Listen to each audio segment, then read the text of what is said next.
Good morning everyone. आज हम लोग डेप्रिसिएशन पढ़ रहे थे। डेप्रिसिएशन के अंदर जो हम लोग को जानना है वो है, आज जो पढ़ेंगे, एट ट्रीटमेंट ट्रीटमेंट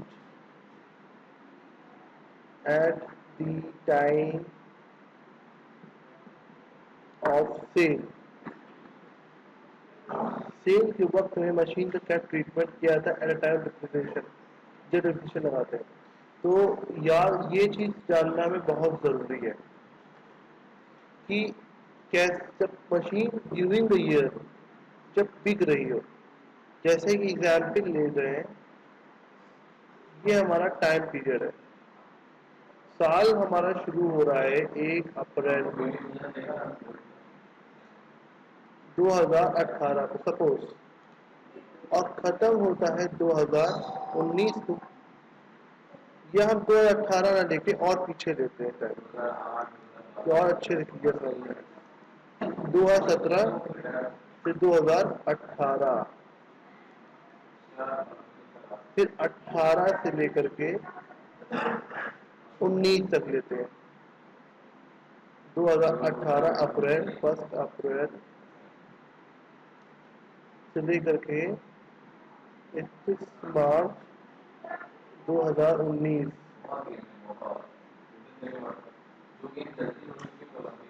31 मार्च, ठीक है। अब हम लोग बात करेंगे इसकी कि हमने एक मशीन खरीदी। सपोज सपोज सपोज कि हमने 1 जुलाई को एक मशीन खरीदी 2017 को, है ना। और हमने 1 जनवरी को 2019 को से यहाँ पे सोल्ड कर दिया, यहाँ पे हमने परचेज किया था।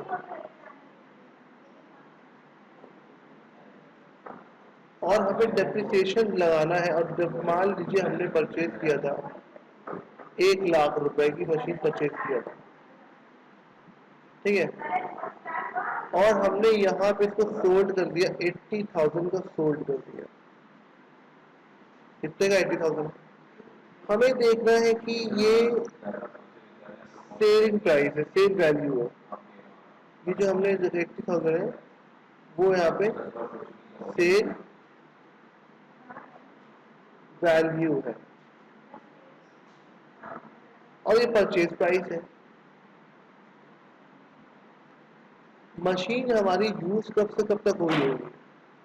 1 जुलाई 2017 से लेकर के 1 जनवरी 2019 तक। लेकिन पहले साल डेप्रिसिएशन लगाएंगे। सपोज कि डेप्रिसिएशन 10% है, हम मान रहे हैं डेप्रिसिएशन 10% है। तो मशीन हमारी चली है कहाँ से कहाँ तक? 1 अप्रैल से 1 जुलाई से लेकर के 31 मार्च। तो जुलाई, अगस्त, सितंबर, अक्टूबर, नवंबर, दिसंबर, जनवरी, फरवरी, मार्च, तो 9th मंथ तक मशीन यूज हुई है। मशीन जब तक यूज होती है तभी तक क्या लगाते हैं? तो डेप्रिसिएशन लगाते हैं। तो जरा सा चेक कर लेते हैं कितना रुपए डेप्रिसिएशन लगता है। तो अपना कैलकुलेटर ऑन कर लें और इस पे हम लोग पता करेंगे डेप्रिसिएशन लगा। 1 लाख की मशीन थी, उस पर 1 लाख रुपए की हमारी मशीन थी, उसके ऊपर 9 मंथ का हमारा लगेगा डेप्रिसिएशन, इंटू 9 डिवाइड बाई 12। अब कितने महीने के लिए? कितना rate of interest? 10%, 10/100 into 10 divide by 100, तो आ गया 77,500 का डेप्रिसिएशन आ गया। तो वैल्यू ऑफ मशीन कितनी बची पहले साल? 1 लाख की मशीन थी, तो पहले साल डेप्रिसिएशन लग गया 7,500 का। तो कितने की वैल्यू बची?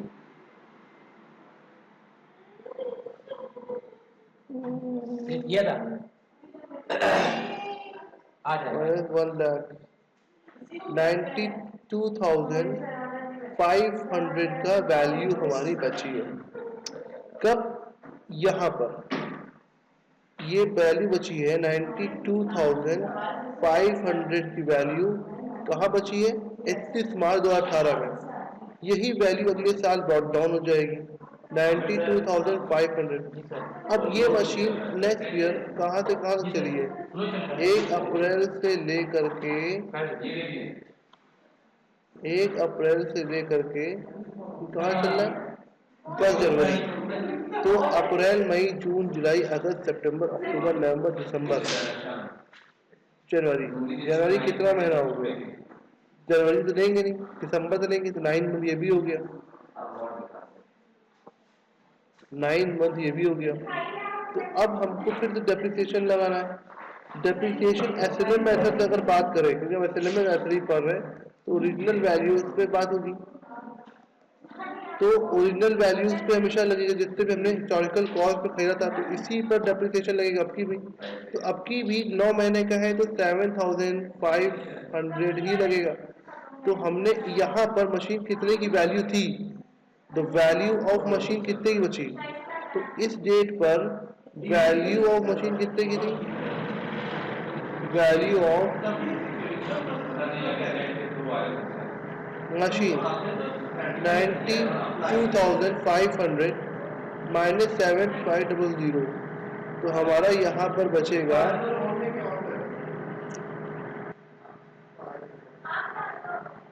92,500 माइनस 7,500, 85,000 हमारा बच गया। मतलब 85,000 की चीज वैल्यू ऑफ मशीन कितनी थी? वैल्यू ऑफ मशीन हमारी थी 85,000 की, और जो प्लस सोल्ड कितने की हमने? 80,000 की। तो हमारा लॉस ऑन सोल्ड आ जाएगा, लॉस ऑन सोल्ड आ जाएगा, लॉस ऑन 5,000 का आ जाएगा। ठीक है, तो इस तरह में प्रेजेंटेशन करते हैं। तो हम एक चीज और बता दें कि सेल करते वक्त हमारी 3 बातों का ध्यान रखना पड़ता है। क्या करना पड़ता है? 3 चीजों का ध्यान देना पड़ता है।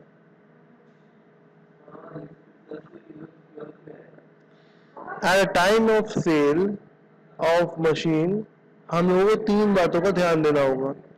एक, बैंक में पैसा आएगा सेल करते वक्त, बैंक में इनफ्लो होगा, inflow,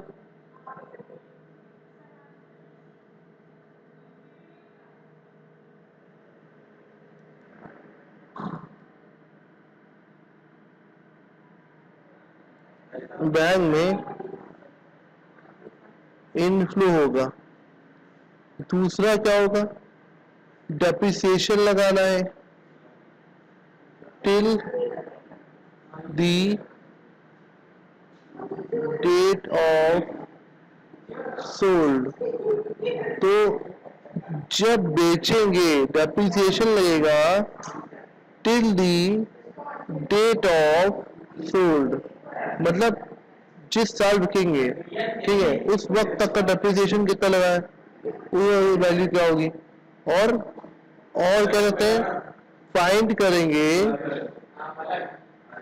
value of assets till the date of sold। till the date of sold क्या वैल्यू थी, ये कहो चाहे ये कहो, दोनों बात एक ही है। ठीक है, और उसके बाद फाइंड करना होता है प्रॉफिट और लॉसेस। ठीक है, अब इसका एक फॉर्मूला होता है, इसका फॉर्मूला अप्लाई करो। वैल्यू ऑफ असेट्स, या हम कह सकते हैं ओपनिंग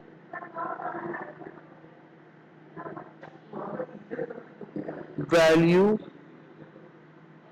ऑफ असेट्स, जो भी ओपनिंग वैल्यू एसेट होगी, ठीक, minus depreciation till the date of sold in the same year, ठीक है, depreciate till the date of sold in current year जिसका बेच रही है, in which it is sold लिख लो, depreciate till the date of sold in which, बस इतना काफी है। तो जो वैल्यू होगी ये लिखेंगे, till the date of sold, depreciation ये आ गया हमारा, उसके बाद ये क्या आ जाएगा, value of asset at the time of sold, ये हमारी वैल्यू आ जाएगी। ठीक, अब ये वैल्यू को अब प्रॉफिट लॉस निकालना है, तो इसका फॉर्मूला क्या होता है हमारा,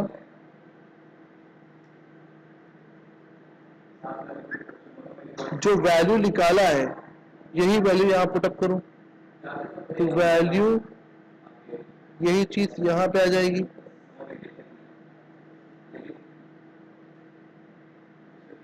value of assets at the time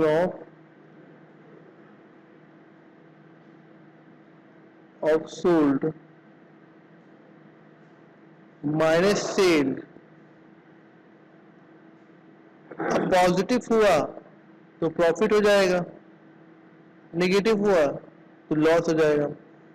अब प्रेजेंटेशन कैसे होगा, मैं एक फॉर्मेट बनाने जा रहा हूं, उसमें देखो कैसे फॉर्मेट होगा डेप्रिसिएशन करते वक्त। मशीन अकाउंट बना रहा हूं, लेजर मतलब कि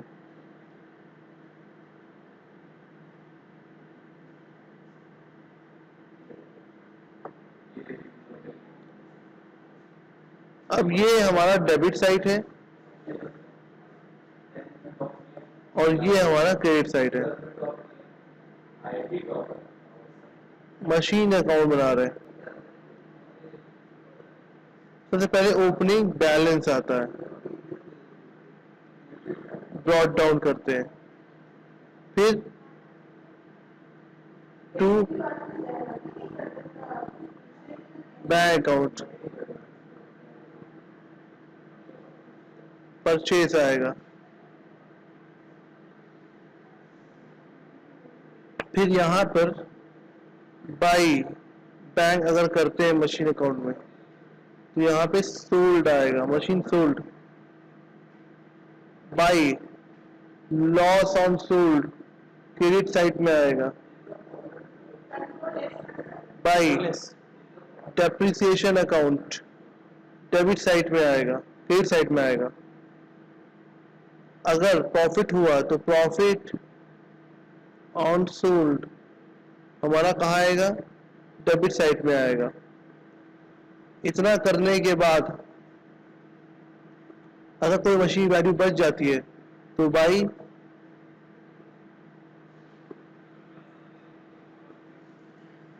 बैलेंस कैरेट डाउन हो जाएगा, और ये कहलाता है क्लोजिंग वैल्यू ऑफ असेट, और ये कहलाता है डेबिट साइड वाला ओपनिंग वैल्यू ऑफ असेट्स। समझ में आया? तो ये चीजें होती हैं हमारी डेप्रिसिएशन फॉर्मेट, ये है हमारा।